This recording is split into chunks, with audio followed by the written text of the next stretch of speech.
Atención, atención.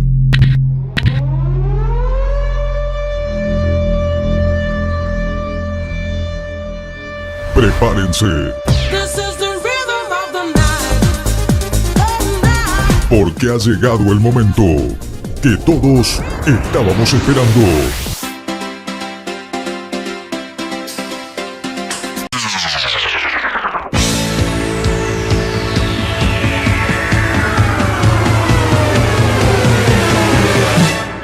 Diez, 9, 8, 7, 6, 5, 4, 3, 2, 1.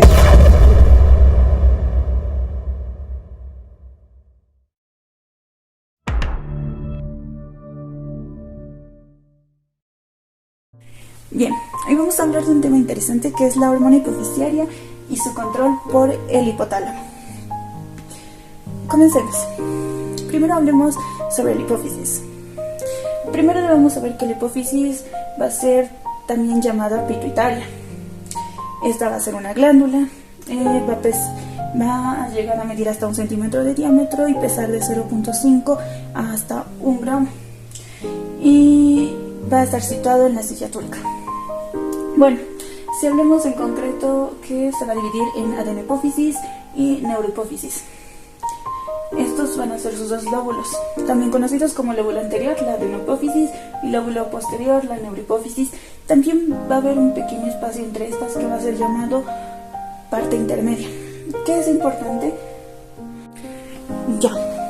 Aquí podemos ver una imagen donde podemos ver la hipófisis, que está aquí la hipófisis anterior, la hipófisis posterior. También podemos ver el hipotálamo. Y acá, entre estos dos, está la parte intermedia. Debemos saber que estas dos van a producir hormonas importantes. ¿Cuáles son estas hormonas? En el caso de la adenohipófisis va a producir 6 hormonas importantes: la hormona del crecimiento, la adrenocorticotropa, la estimulante de la tiroides, la prolactina, la folículo estimulante y la leutinizante. Estas van a ser producidas por 5 células que se van a encontrar en la adenohipófisis: las somatotropas, las corticotropas, tirotropas, gonadotropas y las lactotropas. Cabe destacar que de estos grupos de estas células, las somatotropas van a producir entre un 30 y 40%. Van a ser las que más van a abundar, seguidos de las corticotropas, que va a ser un 20%. Las tirotropas, gonadotropas y lactotropas solo van a producir entre un 3 a 5%. Ya. Ahora, si hablamos sobre la neurohipófisis, vamos a ver que esta no va a producir hormonas, las va a almacenar. Las hormonas que se van a producir en el hipotálamo se van a almacenar en la neurohipófisis. Van a ser 2, la hormona antidiurética y la oxitocina. Estas van a estar sintetizadas por cuerpos situados en el hipotálamo, porque ahí se producen, que vienen a ser conocidas como las neuronas magnocelulares. Estas van a llegar a producirse en los núcleos supraóptico y paraventricular. Bien, ahora si hablamos de las funciones de estas hormonas, en particular vamos a hablar de las que se producen en la adenohipófisis. Debemos saber que la tirotropina nos va a actuar directamente en la tiroides y nos va a llegar a producir lo que es la T3 y la T4. La hormona del crecimiento va a actuar directamente sobre el cuerpo, ayudando en el crecimiento en el caso de los niños y en la regeneración. Asimismo, también va a elevar la glucosa sanguínea por ciertas funciones que vamos a profundizar posteriormente, lo que va a llevar a favorecer la secreción de insulina. Ahora, la corticotropina va a actuar directamente donde la corteza suprarrenal, produciendo el cortisol. La folículo estimulante y la utilizante van a actuar directamente en el ovario. Y la prolactina directamente en la glándula mamaria para llegar a estimular la producción de leche.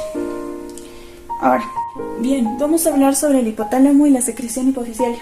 Para esto debemos entender que casi toda la secreción de la hipófisis va a estar controlada por las señales hormonales procedentes del hipotálamo. Para esto debemos saber que la neurohipófisis y la adenohipófisis también se van a diferenciar acá.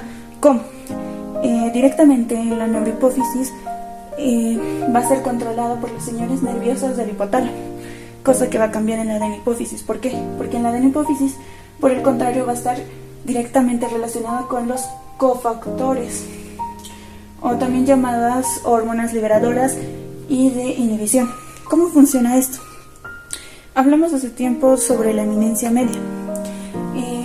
Bueno, en esta área es lo que se va a secretar, te van a viajar hasta ahí las hormonas inhibidoras y liberadoras. Luego van a ir directamente al plexo capilar y mediante este sistema, mediante su sistema, van a viajar directamente. Es decir, que este sistema es muy importante. Pero hablemos más en profundidad sobre estas hormonas liberadoras e inhibidoras. Ya, si hablamos de estas hormonas en concreto, podemos hablar de unas cuantas, como la tiroliberina, que va a ser la hormona liberadora de tirotropina, es decir, la TSH, la corticoliberina, que se va a encargar de la ACTH, la somatoliberina, o hormona liberadora de la hormona de crecimiento, que va a ser la GHRH, y su antítesis, que va a inhibir, va a ser la GHIH. Y ahora si hablamos de otras como la gonadoliberina, que va a actuar directamente en la FSH y LH, la hormona inhibidora de la prolactina, que bueno, su nombre lo dice, que también va a ser conocida como la dopamina. Ahora, si hablamos, podemos hablar sobre las funciones de la hormona del crecimiento. Para eso tenemos que entender que esta va a ser una hormona que va a estimular el crecimiento de muchos tejidos corporales, va a ejercer efectos metabólicos, va a favorecer el depósito de proteínas en los tejidos. En particular, este último no se sabe cómo, debido a que es algo que todavía se está estudiando. Sin embargo, hay ciertas cosas que se dice que sí lo favorecen, que sabemos que primero ayuda a la entrada de aminoácidos a la membrana celular, también ayuda a la traducción del ARN para facilitar el proceso proteico en los ribosomas. Asimismo, también ayuda en la transcripción del ADN para la formación del ARN. Ahora, si hablamos de la estimulación de la reducción de la utilización de hidratos de carbono, debemos decir que esto va a ser, ¿por qué? Porque va a evitar que la glucosa siga entrando en los tejidos, va a estimular para que se produzca más glucosa en los hepatocitos, y asimismo va a ayudar a la síntesis de insulina.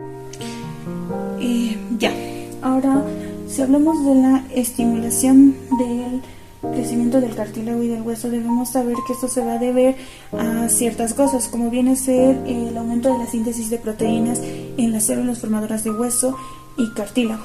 También va a estimular la multiplicación de estas células. Asimismo, va a llegar a transformar los condrocitos en osteocitos, que van a ayudar a la formación del hueso. Para esto debemos saber que va a haber dos procesos para que haya un crecimiento longitudinal y un engrosamiento de los huesos. Para esto debemos saber que existe un cartílago que se va a encontrar entre la epífisis y la diáfisis. Este cartílago, debido a la hormona de crecimiento, va a empezar a ganar más terreno. Esto va a llevar a que el hueso vaya creciendo, y este cartílago posteriormente se va a convertir en hueso. Ahora, si hablamos concretamente del grosor, tenemos que saber que esto se va a llevar a los osteoclastos y a los osteoblastos, porque estas van a ser células que se van a encargar de la destrucción del hueso y la nueva formación del hueso. Estas células van a ayudar a que el hueso gane más grosor. Cabe destacar que cuando una persona llega a la edad adulta, el cartílago desaparece por completo, así es que los adultos no llegan a crecer. Y eso también se debe en parte porque en la niñez y en la adolescencia es donde se presentan los mayores picos de la producción de la hormona de crecimiento. Ahora, si hablamos propiamente de la regulación de la secreción de hormona de crecimiento, debemos decir que van a existir diversos factores relacionados. Esto debido a que va a haber ascensos y descensos respecto a la hormona de crecimiento a lo largo de la edad. algunos factores son como la inanición, especialmente cuando cuando hay un déficit de proteínas, la hipoglucemia o baja concentración sanguínea de ácidos grasos, el ejercicio, la excitación, los traumatismos, la grenila y también la grenila, que va a ser una hormona que secretada por el estómago antes de las comidas, y los aminoácidos como la argina, que ascienden de forma característica durante las 2 primeras horas de sueño profundo. Aquí podemos ver una imagen mejor donde vamos a explicar los ascensos y los descensos. Aquí podemos ver que el ejercicio agotador va a llegar a ascender el pico de la hormona de crecimiento. Por eso es tan importante que en la etapa de la adolescencia y la niñez se haga ejercicio para estimular la hormona de crecimiento. También podemos ver que aquí en las 2 primeras horas del sueño profundo la argina se va a secretar, lo que va a llevar a una elevación de la hormona de crecimiento. Por eso es importante que en la adolescencia se llegue a tener un sueño adecuado, porque es el momento en el que la hormona de crecimiento se va a secretar más, especialmente en las 2 primeras horas de sueño. Ya, ahora si hablamos de las anomalías de la secreción de la hormona del crecimiento, vamos a decir que va a haber algunas, como viene a ser el gigantismo. El gigantismo normalmente se va a producir cuando la hormona de crecimiento se produce de manera excesiva en la adolescencia y niñez, llevando a que la persona llegue a tener una altura desproporcionada, así como brazos y piernas desproporcionadas. El enanismo, por el contrario, va a ser cuando la hormona de crecimiento no se secreta adecuadamente. Sin embargo, para el enanismo, esto se puede detectar desde tempranas edades, así como el hecho de que puede llevar a que el enanismo se puede tratar actualmente mediante la creación de la hormona de crecimiento mediante la bacteria Escherichia coli. Es un tratamiento actualmente que se ha desarrollado y que se puede corregir en las etapas primarias donde las personas sufren de enanismo. Y otro es la acromegalia. La acromegalia va a ser aquella patología en la cual la hormona de crecimiento se va a secretar de manera excesiva, pero esta vez en la adultez. La hormona de crecimiento, si se secreta de manera excesiva en la adolescencia, niñez, como hay el cartílago, produce gigantismo, pero los adultos, como mencionamos, no tienen esta, y como no tienen este cartílago, el crecimiento óseo va a ser de manera descontrolada y no van a ganar ni altura. Lo más común en esto es que van a tener un crecimiento de los huesos y van a tener deformaciones óseas, normalmente en los huesos frontales, así como en las manos y en los pies. Ya, si hablamos de la neurohipófisis y su relación con el hipotálamo, como ya lo mencionamos,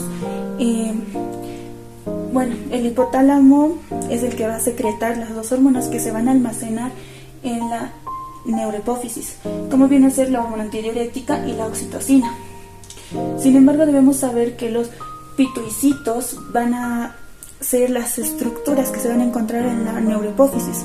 Sin embargo, estas estructuras solo son de sostén para fibras nerviosas terminales, que son las que van a venir desde el hipotálamo para el control de la secreción de las hormonas en la neurohipófisis. Y aquí podemos ver, anteriormente ya lo mencioné, pero la hormona antidiurética va a estar producida normalmente por el núcleo supraóptico y la oxitocina por el paraventricular. Vamos a hablar sobre las funciones de la hormona antidiurética. Primero vamos a hablar de que reduce la secreción renal del agua, aumenta la permeabilidad de los conductos, la DH inserta acuaporinas en las células renales, aumentando la reabsorción de agua por ósmosis, y su efecto aparece y desaparece en 5 a 10 minutos. ¿Pero cómo hace todo esto? Bueno, esto es porque cuando el hipotálamo se dé cuenta de que hay una poca cantidad de agua en el cuerpo, debido a que ha habido sudoración por ejercicios o demás, va a hacer que la hormona antidiurética actúe directamente sobre los túbulos colectores del riñón. Esto va a llevar a que aumente la permeabilidad de los conductos. y esto va a hacer que va a llevar a que la orina sea más concentrada y de esta manera también sea en menor cantidad. Por eso así va a reducir la secreción renal de agua. Además, ¿a qué nos referimos con que inserta aquaporinas? Esto sucede cuando la ADH se va a unir a receptores B2. Los receptores B2 van a actuar directamente y van a hacer que la ADH llegue a ir hacia las vesículas de los túbulos. Y en las vesículas va a hacer que se libere, va a llevar las aquaporinas, canales especiales, directamente a la membrana. Estos canales van a permitir que el agua pase más libremente, siendo así la reabsorción de agua por ósmosis. Como solo está moviendo estas vesículas que ya se encuentran ahí, su efecto es rápido, por eso su efecto aparece y desaparece de 5 a 10 minutos. Ahora, si hablamos de la regulación de la hormona antidiurética, debemos saber que esta va a aumentar cuando se eleva la osmolaridad plasmática, es decir, cuando la sangre se encuentre muy concentrada, y por ende la osmolaridad está en valores que no debería. Y esto va a ser mediante los osmorreceptores, que estos van a ser los que van a alertar al hipotálamo, y el hipotálamo así va a llevar a la liberación. Ahora, disminuye cuando los líquidos corporales están diluidos. Esto va a ser porque ya no es necesaria su intervención después de que se ha logrado este equilibrio. Aumenta ante la disminución del volumen sanguíneo. Como va a haber menos cantidad de sangre, por ende tiene que volver a equilibrar la osmolaridad. Aumenta ante la disminución de la presión arterial. Esto de la disminución de la presión arterial va a aumentar para que haya una mayor presión arterial, y para esto directamente va a ser liberado. Ahora, los receptores auriculares y vasoreceptores participan en su control. Estos van a actuar directamente, estos son los que van a secretarse en menor cantidad cuando haya una disminución en la presión arterial, y como no están mandando tantas señales como deberían al hipotálamo, este va a saber que hay un problema y por ende va a llevar va a llegar a la secreción de la hormona antidiurética. Si hablamos de las funciones de la oxitocina, debemos de saber que esta va a producir contracciones en el útero. Esto principalmente al final de la gestación. Se sabe que la oxitocina en la sangre llega a tener mayor concentración en estos momentos. Ahora, también ayuda en la estimulación de la expulsión de leche. ¿Cómo sucede esto? Sucede cuando se da el estímulo de succión, se mandan las señales necesarias para que la oxitocina viaje hacia los conductos mamarios, donde va a actuar directamente donde las células mioepiteliales para contraerlas y así dando la eyección de la leche. Se sabe que menos de un minuto desde que se ha dado la estimulación de succión se llega a eyectar la leche. Y bueno, muchas gracias. ¡Atención! Gracias por su atención.